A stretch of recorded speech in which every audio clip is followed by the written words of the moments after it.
How's it going out there, everybody? Gun Psychiatrist here with another gun how-to, and today we're actually going to show you how to make a Kydex holster press for under $20. Believe it or not, I actually paid $12.50, including tax, by the way, for all the materials necessary for this Kydex holster press. Here's some things to consider when sourcing your material. Your plywood, you're going to need 3/4 inch plywood. Now, many of you out there would say, well, 3/4 inch plywood comes in 4x8 sheets. If you said that, you're correct. But a lot of times what you can do is go to Lowe's or Home Depot, and they will already have sheets of wood cut into smaller sheets, and or they will have scrap wood. Plywood that I found for this job, I found in scrap pieces that have already been cut by another customer at the store. Here's a secret when you go to find scrap wood at a Home Depot or Lowe's. The wood you don't actually pay full price for. It's actually a whole lot cheaper, like $5 for all my material cheaper. Sometimes you can find pieces for around 50 cents. It just depends on the store and depends on the employee you get. I was able to obtain 3/4 inch plywood, 2 sheets of it at 12 inch by 18 inches long. A little bit oversized, and as you'll see, we'll actually have to trim that down to size. But I was able to obtain those for $5. The bolts and nuts I needed for this job were under $2, and the hinges were like $3 or $4 plus tax. Came out to about $12.50. So the materials to make a Kydex holster press are relatively cheap. Now, if you don't have a clamp and some of the other things, then you're going to have to source those, and that's going to take your bill a little bit higher. But you can make a really nice press with all the bells and whistles for under about $25. In this video, what I'm going to show you out there is how relatively easy this is to make a Kydex holster press. It's super simple. Kick back, enjoy, and while you're at it, hit that little subscribe button right below this screen and get ready to learn.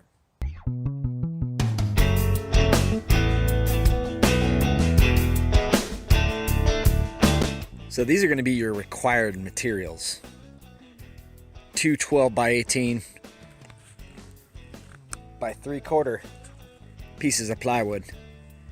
You're going to need a 12 inch 2x4, some hinges, and some bolts. And this is everything you're going to need to complete the build. Now, if you're obsessive compulsive like I am, chances are you'll probably end up using every single one of these tools. So we have a drill press, we have drill bits, we have a hand drill, we have a framing square, we have a countersink and an auto punch, we have a tape measure, a pen, a chop saw, and of course a handy skill saw. In order to successfully complete this job, you're going to need access to a certain level of tooling. Now, what you just saw, that's way over the top. Of course, I am way over the top. I'm OCD. But you're at least going to need a handsaw. You're also going to need a tape measure and probably some form of a pencil to mark it out. Now, here's a helpful hint. A lot of people don't know this. If you go by Lowe's or Home Depot, a lot of times the friendly folks there, if you're real nice to them, they'll cut your wood for you down to size. Now, it's not always an accurate size, but it's pretty much down to the size that you need it. Especially if you don't have a truck, you can fit it in your car. All you got to do is ask, and they'll cut it down. You just give them the measurements. Also for this job, I'm going to need an extension cord. That way I can power my tools while they're away from the house. Also, I'll probably need a good stable working surface. Of course, that pathetic excuse for a workbench you just saw, well, it pretty much holds my saws. I have a nicer workbench in the shop, but we probably won't be working on it today.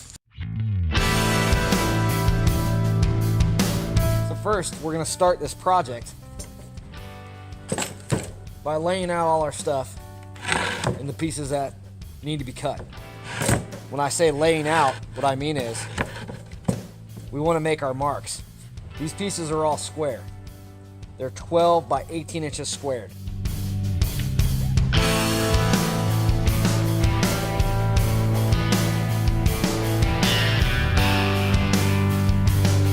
Using a straight edge or some type of a framing square or even a chalk line, draw some lines on your project.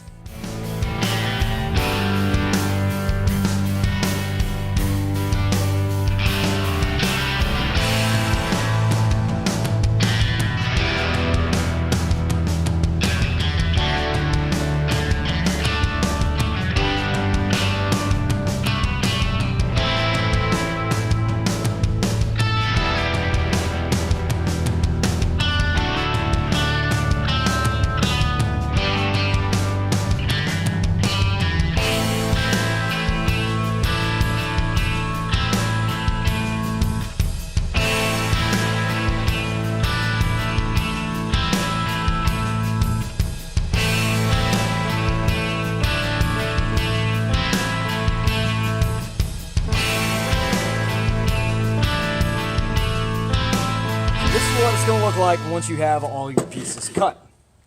Your largest piece is going to be the bottom. That's going to be the base. This is going to be a sandwiching piece that's going to sit at the end. Line it up, make sure it's square. This piece will sit on top of this. And of course, last but not least, this will be your hinging mechanism.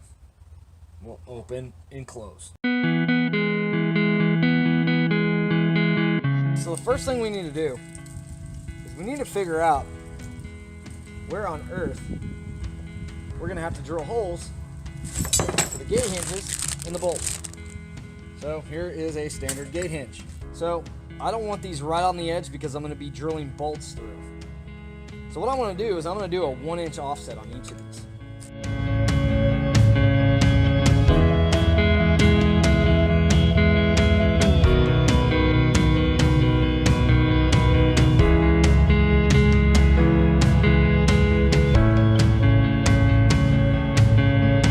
Get this all lined up to where it's one solid piece and everything is level. So what I'll do is I'll take my framing square, push everything up against it while applying pressure in both directions.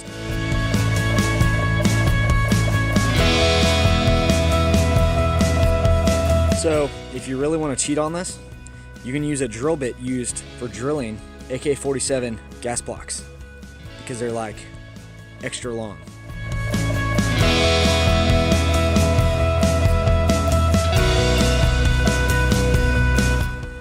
Now what we're doing, we're going to be countersinking these holes.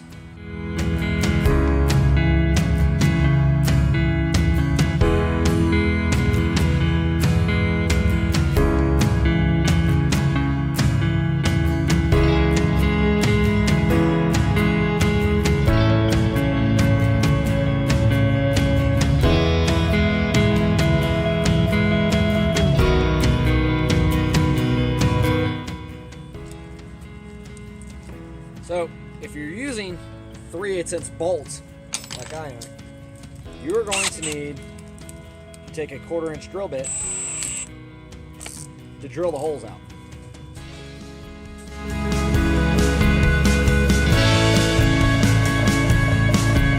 I would recommend probably drilling these out as well so the bolts fit through.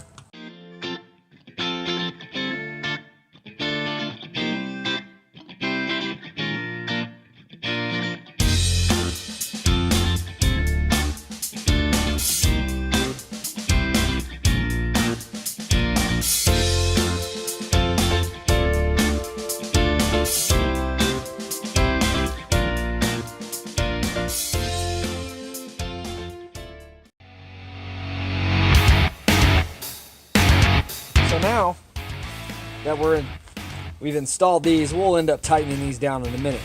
What we need now is a shin.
So there you have it.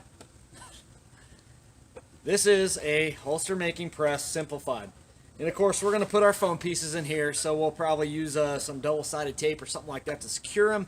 That way they stay open and level. These, you can simply just zip these off with an angle grinder or whatever means necessary and get everything level and flush. But this is a very heavy-duty, well-sturdy built holster press. No rough edges, it'll sit level on pretty much any surface. It's going to work for your needs. And of course, to compress holsters, we will be using clamps, whether it's going to be a C-clamp or quick release clamps. We'll be using clamps to clamp this closed coming up in probably the weeks to follow, where we will be actually making some Kydex holsters using this press we constructed today. So please stay tuned for more. I hope this helps and gives anybody any good ideas out there as far as how to make a press. This is about the most basic press you're going to get. You can go online to holstersmith.com, and they also have some metal presses that are a lot more heavy duty. And then, of course, you can get real fancy and go into vacuum forming and vacuum presses as well. I just don't have $600 to throw at that right now. But down the road, you never know. We'll see what happens. I just want to say to all the subscribers out there and all the new folks that might be watching, thanks for watching this video. I hope it was helpful. I hope it was informative. And I hope you too can now make your own holster press right there from the comfort of your own home. Thanks for watching. God bless America.